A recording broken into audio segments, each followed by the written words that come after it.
ride today. We've got the Mokwheel Basalt. It's a beautiful looking e-bike, big fat tires. But one of the most unique things about it is actually the battery. It's got a battery that's about 30% larger than the Rad Rover 6 Plus, and you can get an optional power inverter to be an accessory in it. Let's go take this bad boy for a spin. It is a beautiful, like 75-degree day here in Colorado. Let's go take us for a ride. I'll tell you what I think, and I'll tell you about some things to look out for. Let's rock and roll.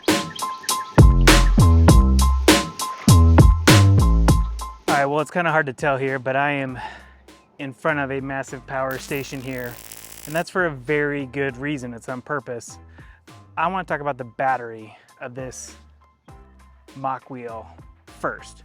So it has a humongous battery. I'll put the full specs down below here, but it's like 30% larger than the Rad Rover 6 Plus battery, which is big, and it's big for a reason. Obviously, it needs to power the bike, which weighs about 80 pounds, about the same as a Rad Rover 6 Plus, but you can get an optional inverter kit that allows you to charge anything up to 100 watts. So think your laptop, blender, microwave. You can get this inverter. They were sold out when I got it, but I hope to try it out real soon. But you can buy this inverter kit that fits right here. I'll put a picture of that, and it utilizes that big battery. It also can get a solar panel that you can get with it, so you can charge the battery. I've messed around with large batteries and solar before. It does take some time. You do need a lot of direct sunlight, but it can work and it can charge your battery, so you can go camping and not need to plug in anything but the solar panels. Pretty dang cool.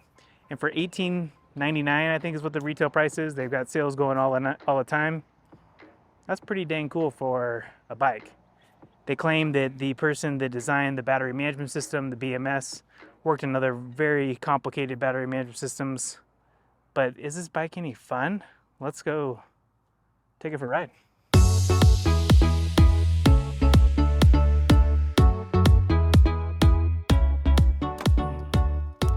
It is a high step. It does come through with a step 2 version as well. It does have this nice display, which I'll talk about here in just a second. Let's go take us for a ride. Does have a thumb throttle right here. Has pedal shifters over here. Bike just goes. Oh, man, it really takes off. Now, I was testing out yesterday. Yesterday I was testing out the KBO Tornado, and I noticed it was lacking a bit of a get up and go. Oh man, and this does not have that same problem whatsoever. In fact, it's, if anything, a little bit heavier and a little bit more going than I would prefer, but not a big deal. Ooh, yeah, 22 miles an hour. Woo. See you, buddy. Yeah. Man, this just goes. 21, 22, 23. Can't see around this corner here, else I'd go faster. I'm going uphill. I am in the highest gear, 7th gear, and it just takes off. Let's see how fast this gets going. Woo! 22. Be very careful at intersections like this where you can't see. 16, 18, 19, 20. 20, that's the first time I've felt the engine cut off there. Power. 21, 22, 23, 24, 25. Woo!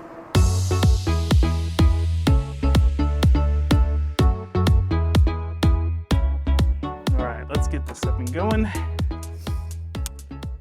Now let's see here. On just straight throttle, I'm not pedaling, it gets up to 20 miles an hour, yep, and it does stop. That did stop on its own. It's like a little bit, you can just kind of hear and feel the motor brake. But let's take this up to see how fast we can actually get it going. 20, 21, 22, 23, 24, 25, 26, 27, 27. Let's keep going a little bit. Try not to slow down too much. 19, 20, 21, 22, 23, 24, 25, 6, 27, 28, 28 and a half. Ooh, I couldn't quite get going fast enough there, huh? Ran out of runway, as they say. Let's try to keep going. 21, 22, 23, 24, 25, 26, 27, 28, 29, 30, 30 miles an hour. Whew. That is going. Now let's do a little bit of a brake test here.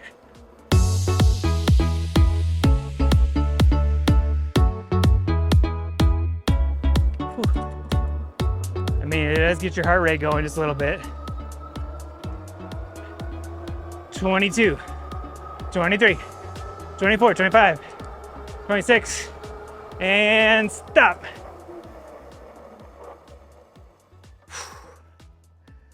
Whew. That was fun. Gets going, no problem whatsoever. A little bit lighter on just the throttle. Whew. That was fun.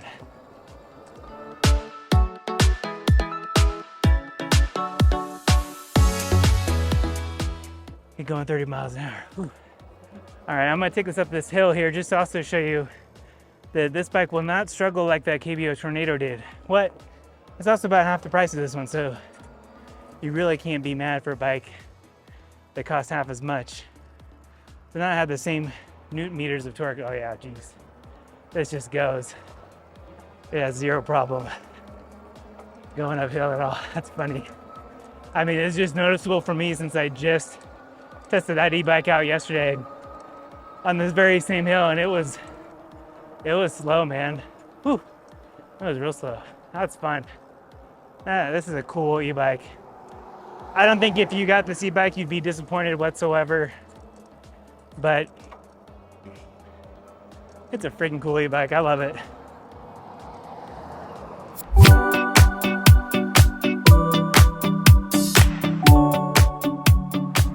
But I do want to talk about a couple things while I'm riding here.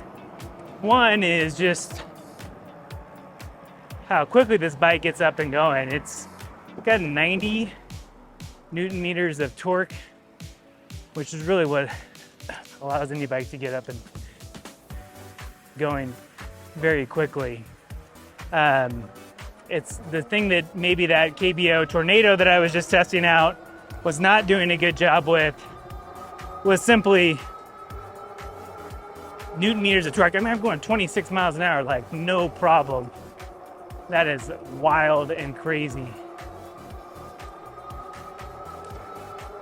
26, 27. Woo! It's pretty cool. A couple of other pretty cool features here. It does have a nice big light up in the front. Also has another one in the back, as well as this rear rack that you see. This comes standard with it, actually, as of right now.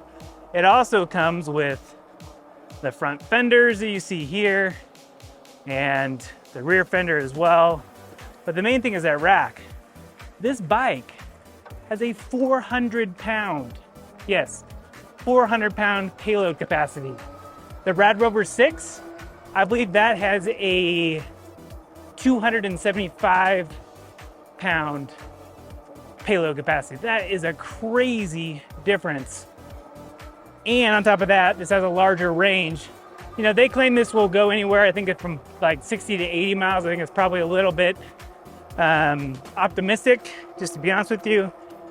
But it's gonna last longer because the battery is bigger and the bike weighs just about the same weight as the Rad Rover 6.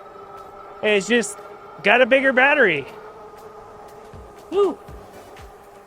It does have the thumb throttle over here on this side, which I'm not the biggest fan of. I'd rather be a twist throttle on the right, but not a deal killer by any stretch of the imagination at all. So some people have asked what goes on and around me when I'm filming these, and a lot of people here are actually doing Frisbee golf, which is, I've never played it, but people seem to love it, especially on a nice day. Just a good excuse to get outside. You know what I mean? You know what I mean, Vern? You know what I mean? Bikes in tunnels, bikes in tunnels, bikes in tunnels, hey, hey, hey, hey. Whoa, Frisbee.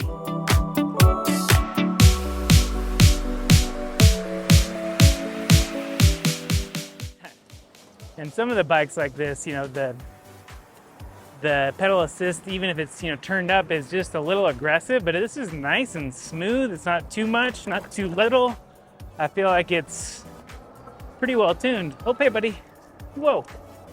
There's all these little gophers. I don't know if you can see any of them, but like there's one right there. Hey, buddy. There's another one. They're all out, hanging out, relaxing, all cool. That guy is really brave.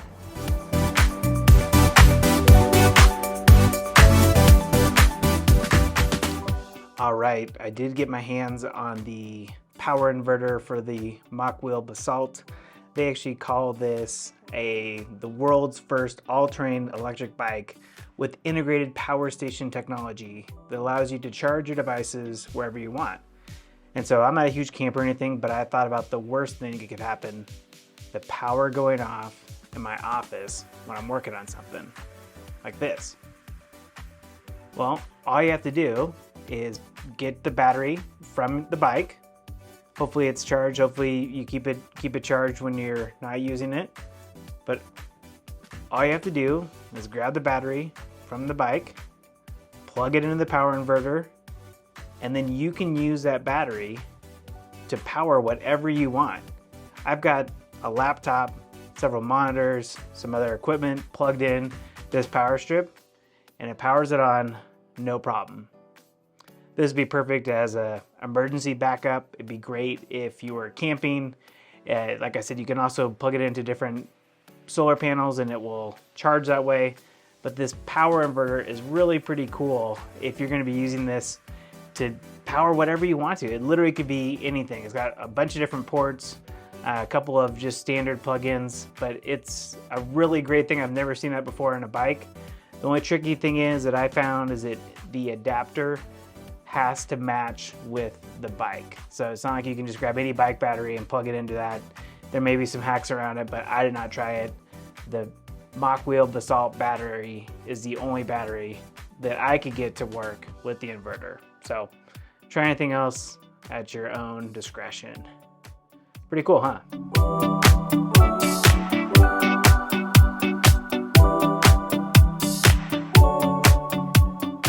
You know what? I'm really impressed by this Mokwheel Basalt. Not only is it a great looking e-bike, but they didn't skimp on any of the features. It's got, like I said, hydraulic brakes. It does have a thumb throttle there, which is not, you know, my favorite, but not a deal killer by any stretch of the imagination whatsoever. I also don't care for the little shifter here, but actually in reality it works really well because you can kind of just go. That's super nice. It's got a nice bright light in the front. It even has, check this out. Here you go. Little tiny beeper. That's pretty funny. It does have a nice, really nice, beautiful, clean LED display here. This is the color LED display. And I mean, it works really well. It's shows, you know, how many miles an hour. I don't know what this eco mean, or I mean, obviously trip means that is your pedal assist level. That's the time I've been riding it. These are your battery levels. And it shows up different kind of things as it's going. But yeah, really, really nice actually. You know, it says it's a class 2 e-bike that's 20 miles an hour, but you saw I got this going up to 30 miles an hour, no problem. But man, my first impressions, thumbs up. That Rad Rover 6 Plus is my daily driver, as much as I can have one, because I'm always trying out these new e-bikes. But you know, for like $1,800 with the rear rack included and the fenders, that's a great deal, and has a bigger battery. You can use that power inverter pack on there. Nice, powerful motor that has really no problem getting up and getting going. I mean, you'd be really hard pressed to get me to convince someone to buy the Rad Rover 6 over something like the Mokwheel Basalt, simply because it's less expensive, comes with a bigger battery, has a couple more features, does include the rear rack. The rear rack is extra on the Rad Rover 6 Plus. It's got a great trip computer on there. It's got the hydraulic disc brakes. The only thing that I would really don't care for, I mean, the shifter I can get over, and I can get over the thumb throttle that's on that side. It's just a preference thing. I'd rather have the half twist throttle there, but I'd be really tough pressed to give someone an excuse to get the Rad Rover 6 instead of this, actually, to be honest with you. And that's maybe the only reason I would is because Mokwheel's a newer brand. They've been coming out with some new bikes and stuff, but they are a newer brand. That's maybe the only reason I would not recommend this over something like the Rad Rover 6 Plus. It also has that integrated battery that's in there, so you can't see it when you're riding. The Rad Rover 6 Plus does have the battery that's semi-integrated. But man, this is a pretty stinking sweet bike. If you have any questions or comments about this e-bike or any of the other ones that we've tested out, please let us know in the comments below. If you like this video, make sure you hit the like button, hit subscribe. I hope to see you again real soon.